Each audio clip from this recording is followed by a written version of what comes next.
Ramadi was now surrounded by anti-IS forces. Larry O'Donoghue reports.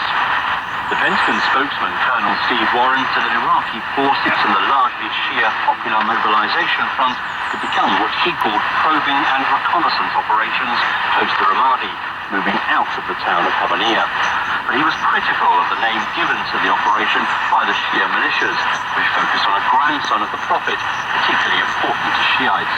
That was unhelpful, said Colonel Warren.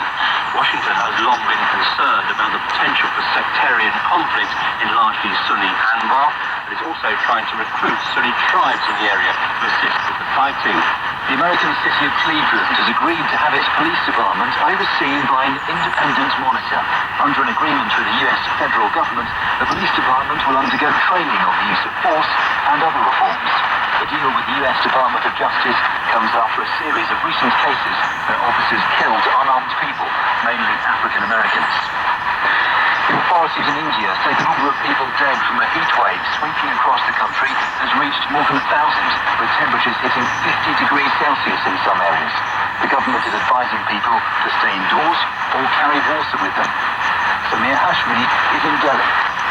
It's true that if you look at the numbers, even in the reports that are coming out, most of the people who have died so far are either elderly people or poor people. Now, poor people who do a lot of manual work, labor work, physically intensive work, and they do it outdoors.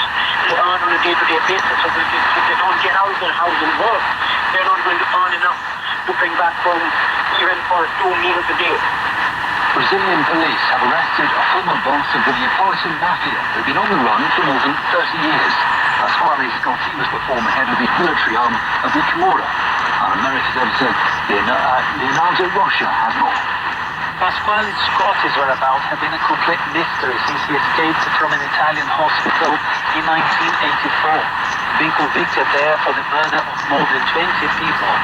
Scotti arrived in Brazil about 2 years later and adopted a new identity. He began a new life with a new family who probably didn't know of his past mafia life. But he began to run out of luck about 40 days ago when Brazilian police received a tip-off from the Italian authorities. The investigation led to his arrest in the early hours of Tuesday in the northeastern coastal city of Recife. World news from the BBC.